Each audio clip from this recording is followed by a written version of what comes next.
University podcast, the show that goes through all of the facets of life and allows us to experience them through the light of Christ. Today, my friends, we have an incredible guest. He is an entrepreneur, he's a founder, he is an incredible salesperson, a father of two, and just a wonderful human all around in everything that he does. He touches so many lives, but more importantly than all of this is that he shares the light of Christ with the world, with the secular world. And it's so brilliant to see. And today he comes to us with this incredible blueprint that he's going to share with us so that it could help us transform in business, in life, and in so many other ways of living. And today my incredible guest is Chaz Warren. Welcome, Chaz. How are you doing today? I am doing well. Anytime I'm around you, you just give me hope and joy. And that's one thing about Rita that I just told her before we started this is she spreads the light and joy and all that she comes in contact with. So I'm looking forward to our conversation, and we have some nuggets that are really going to help transform the lives of everyone who listens to this. I am so thrilled. I was going through some of the notes that you sent me before, and there's so much in there. There's so much to unpack, and I can't wait to share it with our audience. I want to tell them that you are going, the way you've titled it is that going from the world's operating system to God's blueprint. And I cannot tell you how excited I am to learn all of this from you. So without further ado, I want to leave it over to you, and I want to hear from you. What is this all about, and where did it start? Yeah, thank you. So let me take you back to the beginning. And it wasn't a process overnight where the clouds parted and the sun shone down on me and bam! Don't we wish that that's how life happens, but it doesn't. Because God's timing is perfect. And he brings us through a journey because that's the journey we need to go through to become who he created us to be. So it started, I was sitting in my house on my living room floor in Lake Lotawana. It was early evening, and I had a gun to my head. I took the safety off. I had loaded it with hollow points. And if you don't know what hollow points are, they're the bullet that spreads, and they just total destruction, because I did not want to survive. I didn't write a note. I didn't want attention. I just wanted to end the pain.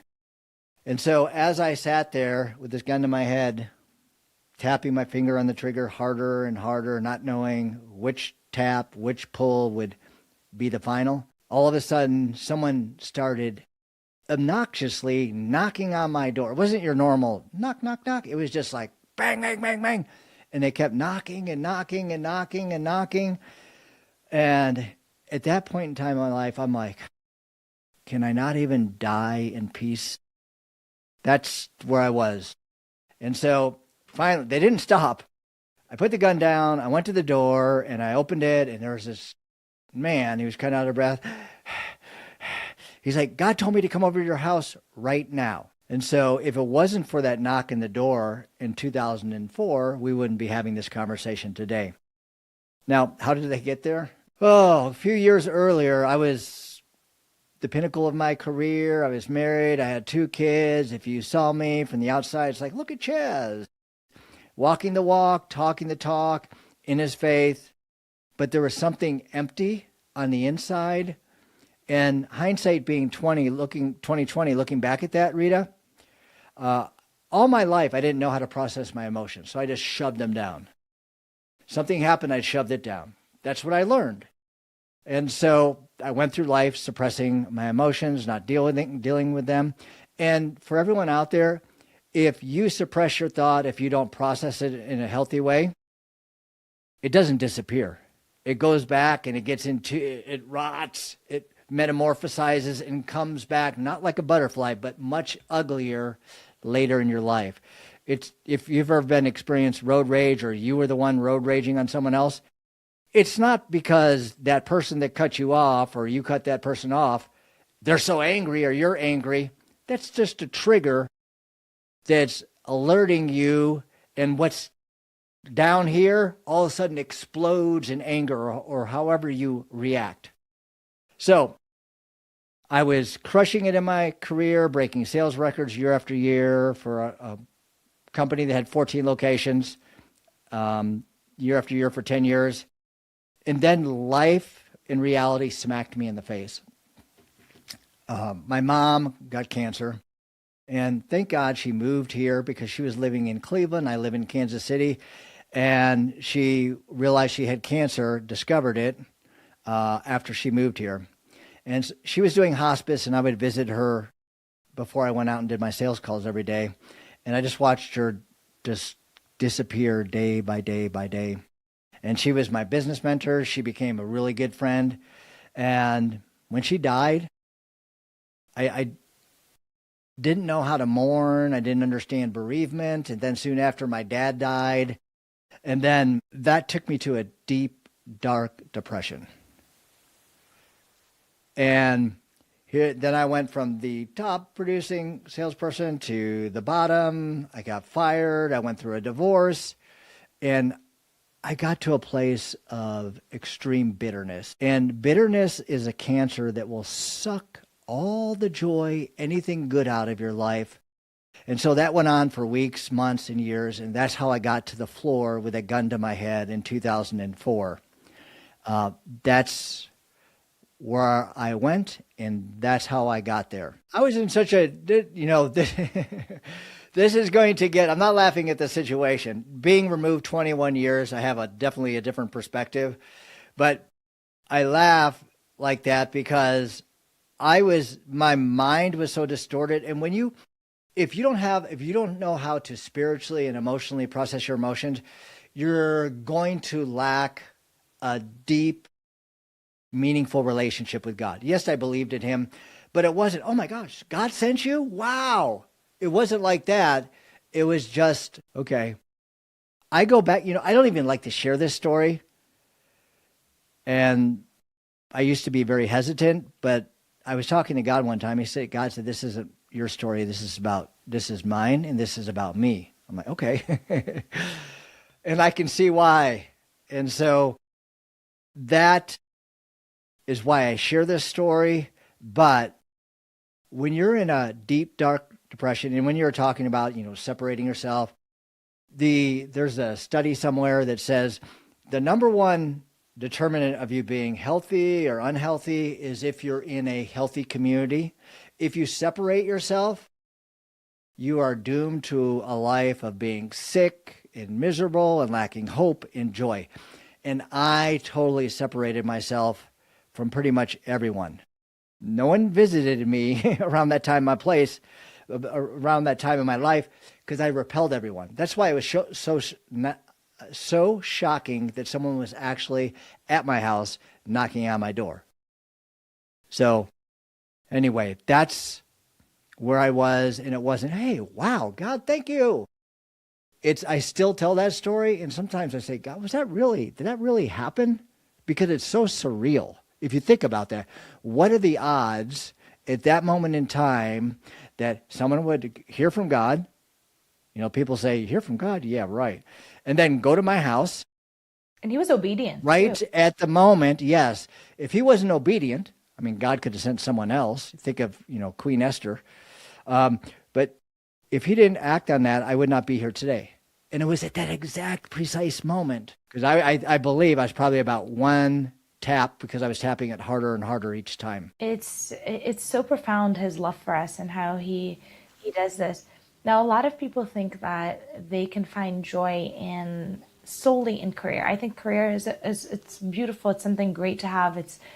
It should be purpose driven. But you said that you were at the heights of your career, or not at the heights as it is now, but at that time frame, anyone that would look at you would say, well, he's doing great. He has his life all together. But on the inside, there's something hollow. If you were to look back at it today, what would you say, and to give an advice to someone who may be in a similar predicament, what would you say allowed you to identify what was hollow? Yeah, it was a process, Rita, over many years. And I remember as I was coming out of that and getting out of that depression, I had someone who gave me a lot of wisdom. Fran Staus is her name, and thank God for her back in, I think, 2005. And she was, because doctors were saying, oh, take this drug, take this drug. Fran said, you just need to go through bereavement, and you need to learn how to do that. And so she helped me with that. But fast forward about 10, 15 years, and there was still a void and an emptiness as I went through it, and I patched some things up, put some Band-Aids on, not physical band, I'm using metaphorical here, on these different areas of my life. And again, I was getting to being successful again in sales and whatnot. But then I had something hit me, and I'm like, okay, there's something wrong with me. Common denominator is me. As I had another relationship that broke apart, and I'm like, God, what is going on? So I was consuming every podcast, every book about the science of behavior, emotional intelligence. And so I finally said, there's wisdom and abundance and counsel. But I said, God, what is missing here? And literally, he said, check out David's Psalms. And so I started, and by the way, there's 4 revelations to shifting from the world system to God's blueprint for your life and business. And if you don't go through these 4 revelations, and they could be slightly different. These are mine and my clients that go through these. But the David in Psalms, if you look at Psalm 13, he says in the first verse, there's only 6 verses. And in the first verse, God, why have you forsaken me? Then in verse number 6, 5 verses later, he's praising God. I'm like, how do you go from, God, why have you forsaken me? And you can just picture David mourning on his hands and knees, crying out to God, because David didn't hold back. And so that's the first thing is to cry out to God. That's all I did. I didn't know how to do anything past it. I was just crying out. I was angry. I was bitter. And I just in that perpetual cycle of doing that. So as I was looking at David in the Psalms, there was a process, a framework. I created what I call the David framework. And it's DAVID, the acronym from David. And so first and foremost, it's about dumping your emotions, being raw, being real with God. He knows exactly what you're thinking. If you're angry with him, say it. Get it out there, but you don't stay there. That's where I was. That's where I was stuck. Then you go from dumping your emotions, raw honesty, transparency, truth-telling, confession, whatever you want to call it. Then you go to A, which is ask. Ask God boldly. And you can go about it 2 ways. It's like, God, where are you in this? Or, God, what do you want me to know about this situation? Listen, when you ask God a question, it's so easy because you don't see him, and it's not like you could just all of a sudden go to your thought patterns and say, oh, and you're like, hey, let's see what's going on Instagram or something. So you got to be really conscious about feelings, senses you have after you ask God a question.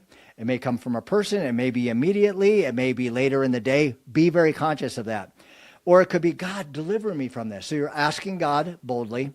And then you go to V, and this is where it gets really good. You verify God's character. So instead of focusing on the problem, it's important to dump your emotions, ask God. Now you're verifying his character. V is for verifying God's character. He's faithful. He's gracious. He's merciful. By the way, that's just amazing because I think grace and mercy. Grace is not getting what you deserve, and mercy is not getting what you deserve. And so he's all these different things. He's my strong tower. He's my shield. He's my refuge. And now you start to get a change of mind. You start to understand and reframe it. So now you're looking at God's character. Then I is interpret through God's perspective, through his lens, not ours. And this is where the reframing happens. God is almighty. He's the creator of the universe. He's creator of me, you, Rita. He's part of the Red Sea. He's held the Jordan River back. I mean, I can go on and on and on. And in Colossians 3:2, the message says this: don't shuffle along, eyes to the ground, absorbed with the things right in front of you. That's what we do when we're shuffling along. We have a problem. We focus on the problem. That problem becomes so big. and God becomes so small. And it says right after, don't shuffle. I actually wrote a rap to this. Don't shuffle along, eyes to the ground, absorb with the things right in front of you. Look up and see things from Christ's perspective. That's where the action is. So when you take your eyes off your problem, focus on God, God gets his proper perspective, and the problems get their proper perspective. So now you're focusing on God, and then you go to the final D. And that's delight yourself in the Lord and singing praises. So I'll go through this whole thing sometimes multiple times a day, depending upon what I'm facing. And then at the end, I was just the other day in the field with my dog. We were out there exercising, and I'm on the ground, on my knees. I love you, Lord, and I lift my voice, because I'm crying and tears are coming down. But it's shifting and it's helping you process your emotions. And I tell you what, Rita, this will transform how you think. And if you don't process your emotions, you're not going to hear from God, because you're so clouded with all these thoughts and whatnot that haven't processed. It's hard to hear God when you have all these other things that are literally holding you captive. It's miraculous, and it's a God thing, and he gave us that right. And it's scientifically based. It creates new neural pathways. Love that. I know I'm really excited to talk about the science behind it. Do you know what this made me think of? You know the part in the Bible where Jesus heals this paralyzed man who's been there for 38 years? I was just reading about that recently. It's funny how God does these things. It literally is, as you're talking about this framework, I'm like, this is what happened to this man. Jesus comes up to him and he's like, well, do you want to be healed? And this guy starts dumping his emotions. He goes like, well, you did, there's no one to put me through the water. I am here by myself. I'm lonely. This is, we don't see it in the gospel, but you can imagine this man really just saying, well, of course I want to be, he doesn't even answer the question. He just goes on with the things that are wrong with him. So I can't do this. I can't get myself there. I can't, whatever, right? And then you see, in one sense or another, he goes like, he's asked God, well, I want to be healed, right? He's been waiting for 38 years. And so he then has to pause and interpret things through the lens of God. It's like, you don't need the waters. This isn't the problem. Isn't that you can't walk. The problem isn't that you're not able to get up and go to the water. The problem is resentment. The problem is hurt. The problem is sorrow. The problem is depression. That's the problem. And the Lord is asking, do you want to be healed from that? And then, then he says, yes. And the Lord says, rise, take up your mat and go. And he heals him. And this man delights in him. But he doesn't just heal his physical wounds. He actually heals the spiritual ones way first, and which is way more important.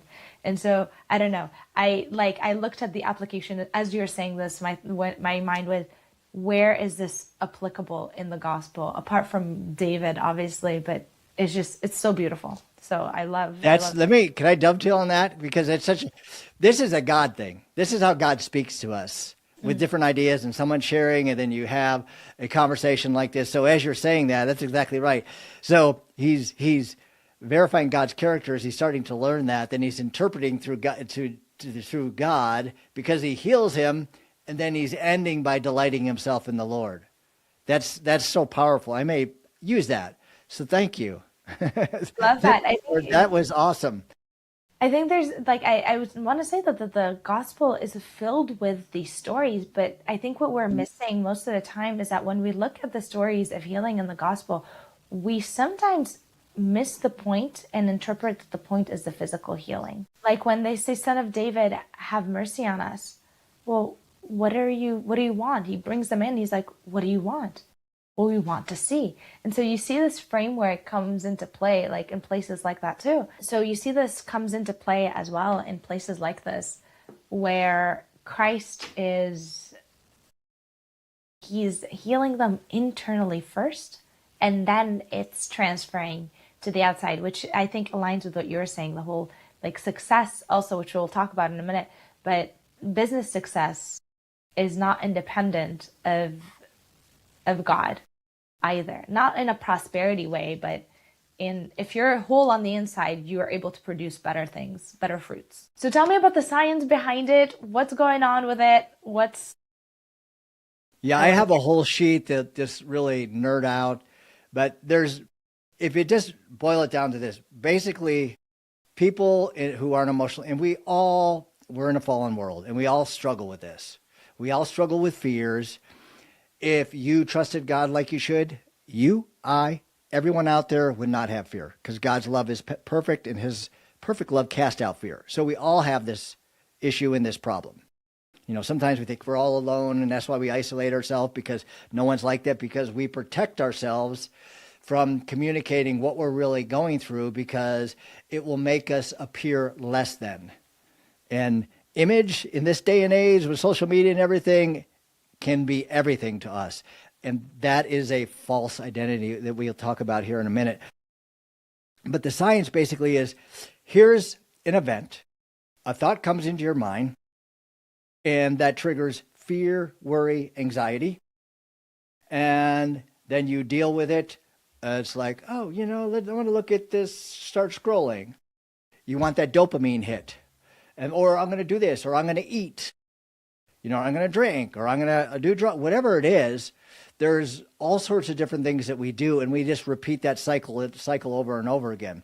The sheet that I have will go into the amygdala, what's firing there, and all these different things that I'd be happy to pass out to your listeners. But that's it. When you think of Romans 12:2, that says, do not conform any longer to the pattern of this world, but be transformed by the renewing of your mind.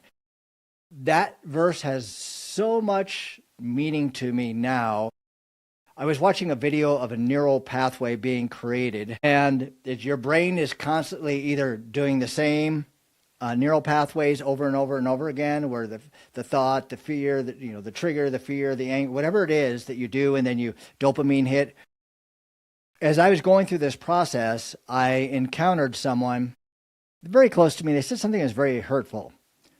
And my normal thought process would be to react or not say anything and just allow it to just stew day after day, week after week, or month after month. So my first thought was I had empathy for the person, because I'm like, for them to say that, they must be hurting. That was transformative. That's not conforming any longer to the pattern of this world, but be transformed by the renewing of your mind. Because my first thought process, it wasn't just becoming self-aware and not reacting, it was responding, because a new neural pathway has been created in my mind, so I think differently. I love this. I just want to mention to our listeners that at Kairos Specific, we have these programs. We have counseling programs that are just so incredible at guiding our students to become people who do almost what you are saying in a clinical setting. And so for those of you guys who are listening, check out Kairos Pacific University's list of majors. The MFT program is great. I can say that from personal experience there. So check it out, because a lot of what you're going in depth about it's there.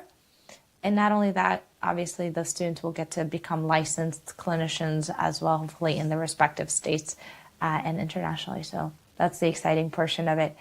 I am so impressed with all of the stuff that you're doing, because you'd expect that from someone who is a clinician, right?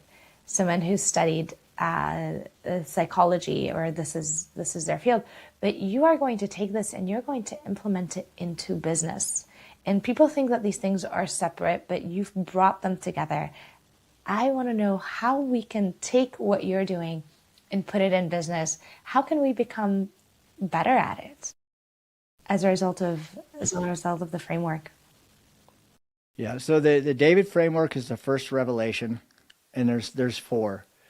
And I won't go into in depth in all the 3 others. I want people to go get your training. Make sure people go get your training if they want to, if you want to be part of the transformation adventure, it's for entrepreneurs, and it's Well, I call it the transformation adventure because it's been transformative in my life and it's transformative in the lives of my clients. All of those who commit to it and actually go through it and do the work, it's transformative. So it's once you understand how to process your emotions in a healthy way, then you get more sensitive to God. You begin to hear his voice. But one thing that's so important is revelation number 2 is start to see, if you go to I, which is interpret through God's perspective, is interpret the past through God's perspective. We've all had emotional pains and from our past. And if we don't process those in a healthy way, guess what? They're going to keep us shackled to our past, that past pain. And so when things come up, it will trigger something, and then we're in that same loop. So that past will literally keep us imprisoned or shackled to the past. So think of Joseph. Talk about interpreting through God's lens. Talk about a dysfunctional family. His brothers were so envious and jealous of him that they sold him into slavery.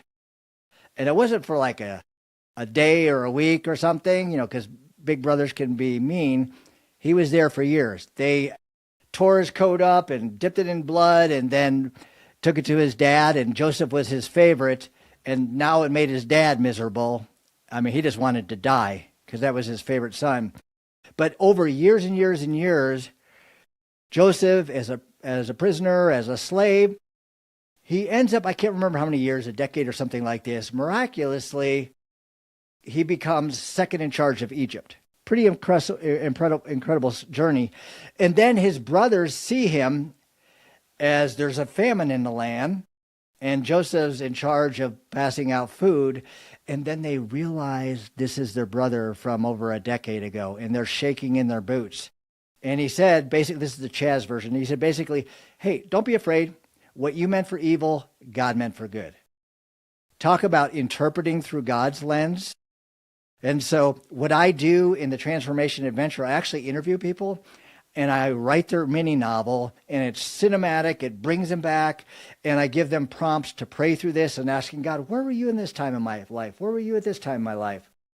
I remember my dad, I was waiting for him after my parents went through a divorce. I was looking at the highway, counting cars to say he would be the 20th car, the 100th car, the 200th car. He was always late. And one day he never showed up and he disappeared. I thought he had died. Everyone did. So that was a hole in my life. And so as I was going through this, I was asking God, where were you? And God said, I was right there with you. And I'm like, and that helped me realize it wasn't just me alone with that fear. God was there. And when I write the mini novels, this one guy, Herman, spelled German, said, Chaz, when I was reading this, I was in the airport. I shouldn't have read it in the airport because I was crying and I was praising God. I'm like, man, I have a cool life. And he had so many problems and pains from his past, but that helped reframe his past. And then the third revelation is being able to hear from God consistently. He speaks to us all the time. I didn't realize that. Being able to hear from God. And then the fourth revelation is getting your God-given identity. Saul was a murderer and a persecutor of the believers. And then all of a sudden he had that road to Damascus experience where Jesus gave him some enlightenment. And all of a sudden he became Paul, the deliverer of the Gentiles. You know, Simon was a brash, egotistical fisherman, and he became the rock which Jesus would build the church on. Gideon, God, the angel of God came to him and said, mighty warrior. Now, in our perspective, it's we perform and people see us because of our performance. But that's not how God is. God sees us because who he created us to be, and he created us and gave us a unique identity before we were even born. Paul even talks about that in the scripture. So he was hiding, Gideon was, in a hole from his enemies because he's scared, and God's calling him mighty warrior because that's who he was and that's who he is calling him out to be. When he realized that, Gideon started living out of who he was, and he led them to victory. So the fourth revelation, and all these fit together, they're in alignment, is when you understand your God-given unique identity, not just a child of God. How awesome is that? Your unique God-given identity, you start to live out of who you are, and that just is not about fulfillment. It's not about purpose. You just are who you are, and that's how you live. God told me, it's like a year ago, he goes, you are a giver of life. And so that's my God-given identity, and that's how I live. To speak life, to build others up. This is, all of it is just so wonderful. There's something that caught my attention that kind of connects to something that God was telling me a couple of days ago, actually, when I was praying. This whole reframing your past from God's perspective. You know, I was looking at it and I'm like, that's how God writes my love story with him, like our love story.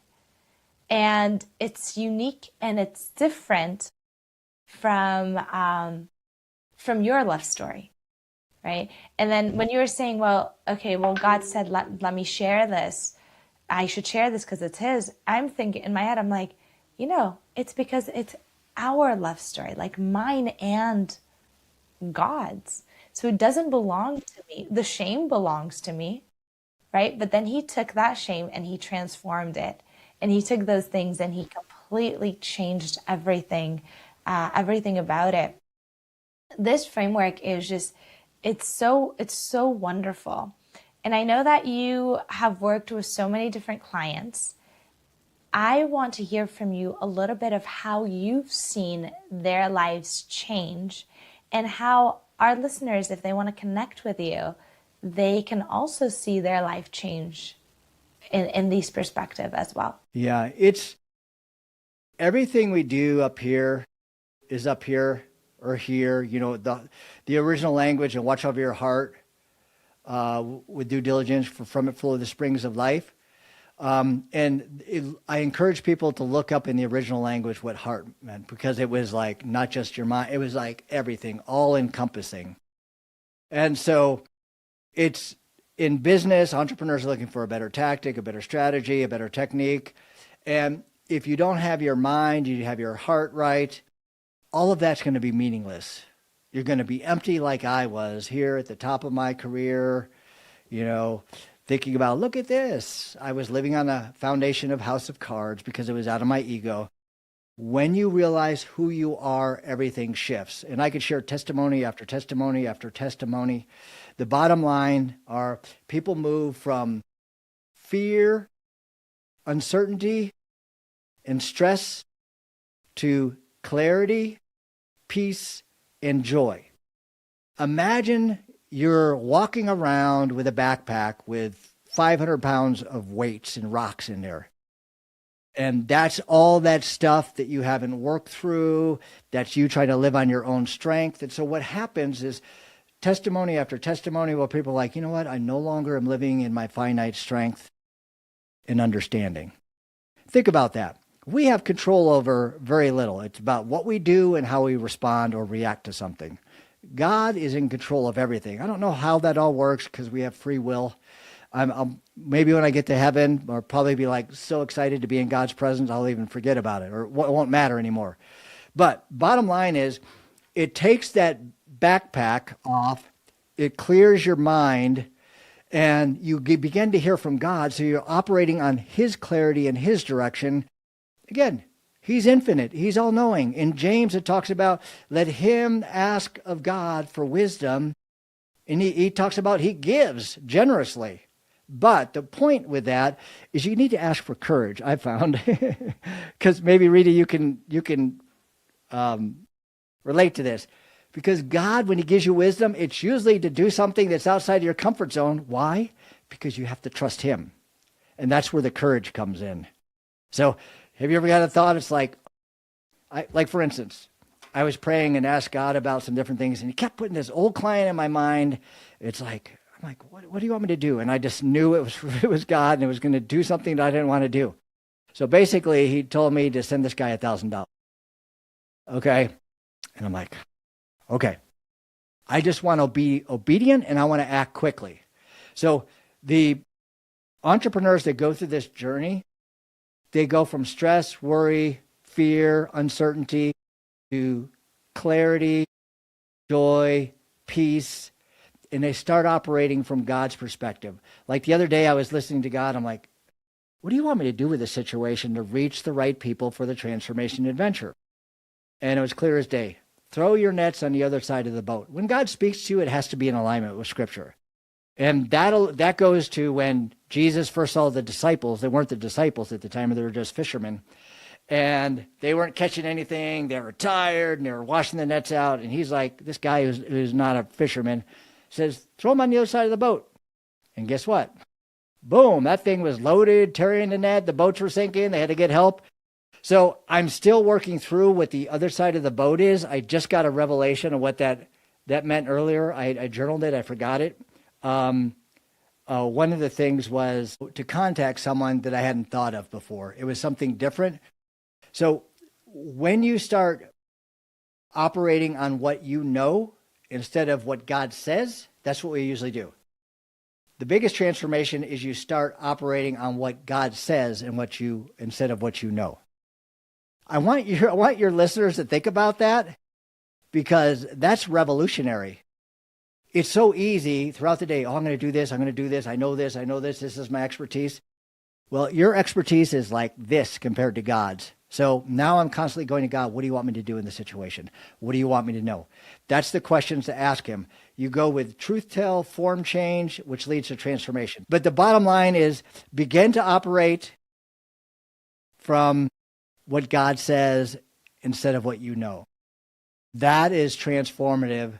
And that's where people start making the right decisions based on God's all-knowing and not your finite strength. And people have clarity, they have peace. The fruits of the Spirit, love, joy, peace, patience, goodness, gentleness, kindness, self-control. I usually leave out one. That's what happens. And when they do that, they start operating and looking to build God's kingdom here on earth instead of just looking to do something for purpose and fulfillment. And many people who are successful as entrepreneurs, they're doing it because they want to work through a pain from their past. I mean, you look at Elon Musk, very successful, $500 billion or whatever.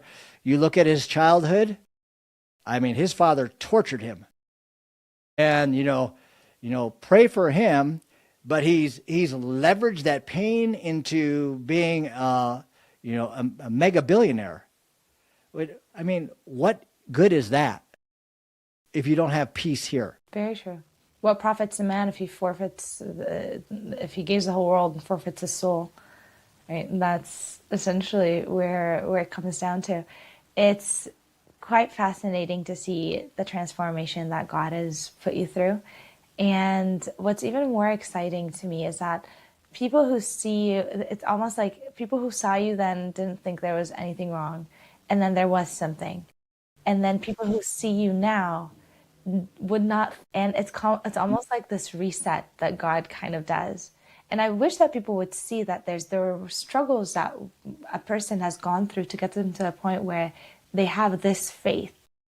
But it's also beautiful in that when you hear the full story, you kind of get this is where I was, this is what happened. Like, I was good, I was successful, but then something happened. And then the Lord takes me back, he resets me.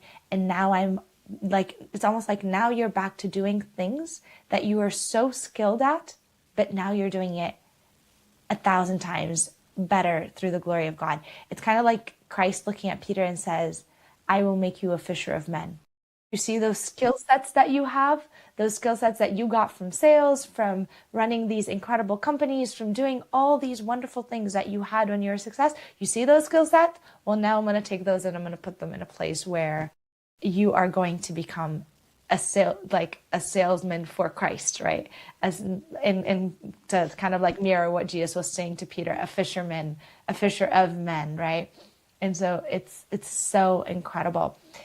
If you were to give yourself an advice from the time where you began to kind of slip down that rabbit hole, what would you tell yourself, knowing what you know today? How would you stop that process? Yeah, that's a great question. As you were just saying that what you did, which was beautiful, Rita, I just wanted to say to everyone out there, don't live with regret. Don't allow, oh man, I did this and I did that, I did this. God's timing is perfect. And all these things in my life, were necessary for me to get where I am today. And please, I haven't arrived. I still go through all these different things. I'm just more self-aware and I'm closer to God and I have hope and I have a process to go through. So if I were to talk to myself back then, oh man, it would be knowing myself and where I was and that I wasn't taking any advice from everyone. I would probably do, is it Christmas Carol with the three ghosts of the different, what are those three ghosts? The Stooge, I would, right? uh, Is that what you're talking about? The it's, Christmas past or something like that? yeah, the Christmas past. And so I would take myself through, here's where you are, and this is where your children are going to be because of that. I literally, Rita, I was praying God would provide a father that would love my kids. I loved my kids at the time, but I was so focused on me, myself, and I. I would literally go back there and I go to the Ghost of Christmas Past or all the different things in the future. And I'm like, okay, this is where you are. Right now, you have an opportunity to make a different decision. And I think that's the only way that something would really have spoke to me if I could have taken myself and shown boom, boom, boom. And it's kind of what happened in my journey. I mean, we're talking here 21 years since then, where I've realized my past, my present, and my future. But that's what I would do if I could go back, not just giving myself advice, but have the power to say, okay, here you are in the past, here you are in the present, here you are in the future if you stay this way. You're gone. Here's your kids. You know, they're involved in all sorts of different things because the father's role is so important in the children's lives. You know, I have good relationships with my kids today. They both work in my business. Thank God. My son just came over, or he just left. And so we're going to play chess later on today in a chess tournament.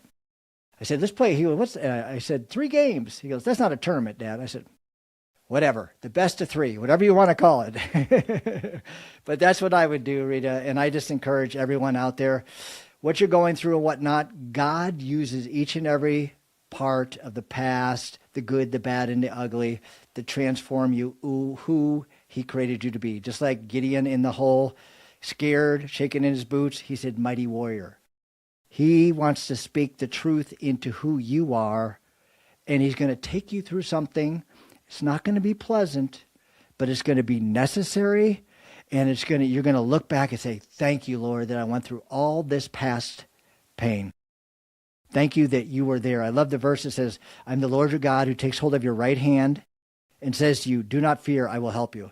Many times as I'm struggling, God knows the prayer. I just put my right hand in the air. I'm like, take it, God. I need your help right now. Oh, that's so beautiful. I want to end with a very similar question, but I'm wondering if there's like a bit of a different answer that we would get. Not that the other one was beautiful, but I know that parents love their kids more than they love themselves. And in your prayer, you said, God, provide for my kids someone to love them. And essentially the underlying tone is someone to love them more than I can love them. It's like you love these children so much that you wish someone better would come and love them rightly. If, God forbid, if this ever happened, but if your son was in the same predicament that you were, right before that person knocked on your door, and you had a chance to say something, what would you say? I would speak to his identity, and I'd say, son, and I do this more consciously now, is son, you're worthy, you're incredible, and you're amazing. And you're going through something right now, and I'll walk with you through it step by step, knowing, but I want you to know, and just similar again to Gideon. Gideon was hiding in his soul. If my son never got to that place, I'm like, I'm going to walk with you step by step through this. But right now, yes, I love you. But that's not as meaningful as showing who they are and speaking truth and life into them so that they realize Because if you get to that dark place, you're separating yourself and you're telling yourself a bunch of lies. The enemy's telling you a bunch of lies. And so you need to, all transformation begins with the truth. And so it's start speaking truth into his life. Help him realize that I see it. I'm not just saying this because I'm his dad and I'm trying to get him to not take this step. It's that, and just have that real, honest conversation with him, and maybe even take my hands on his face and just look at him so he can see. Something I realized with the power of a father's role in your kids' lives is I was sharing something about my mom in here, and I just started tearing up about it, and all of a sudden they were both crying. It's not what you say, but how you live, because how you live, it's caught, not taught for your kids. What you say and you live a different way, they're gonna catch how you live, not what you say. And so that made me realize, I'm like, because I've read all these different things, but in that moment, I'm like, oh my gosh, there's a lot of power I have in influence in my kids' lives. And so I need to be really careful. So God did answer that prayer because he made me become that father to love my kids the way they needed to be loved. And it wasn't an overnight process, but that's what I would say to my son. That's what I would do in that situation. Praise be to God. It's so profound, and it's so profound, again, what you went through, but the way that what we go through affects the generations to come and the outcome of their lives through the decisions that we make today. With that being said, I want to thank you so much for being here with us today on this show. It was incredible to have you. I love talking to you at any time, but this one was it was so rich and so beautiful. Is there anything that you want to leave our audience with today? Start having real, honest conversations with God. He loves it when we are honest with him. Again, all transformation begins with the truth. And so I just encourage everyone, if you're feeling something, God, I don't trust you like I should. What do you want me to know about this situation? And just listen to him. Get around people who believe they can influence you, because we are made for community. And our community impacts us like nothing else, either negatively or positively. But just be honest with God, because he already knows everything. Don't say the prayers that you think that he wants to hear, because he doesn't want to hear those prayers. He wants your heart. He loves honest communication. And just think about this. Every good relationship all of you have, Rita and myself, it's all based on the truth. So if you're not speaking truth to God, you're not going to have a rich, deep, dynamic relationship with him. Incredible. Where can people find you? How could they get access to this incredible framework? How can they get the training? Yeah, just email me at chazhorn@chazhorn.com. It's just my first last name, not chaz.horn _ just chazhorn@chazhorn.com. Just put Rita in the subject line and I'll know where you found me. I love that. I love that. And thank you again for being here with us. If you guys want to connect with us at Kairos, again, Kairos Pacific University has incredible programs, and it is virtual, it's fully online, but you also have synchronous courses where you're on the platform at the same time. You still have group projects. You work with people that are around you. And it is such a Christ-driven community that it's so beautiful. Honestly, everyone I've encountered there has been a wonderful light. So you can always find us there. And if you want to connect with me, you can find me at The Word with Rita, and I will be with you guys in the next episode. Bye.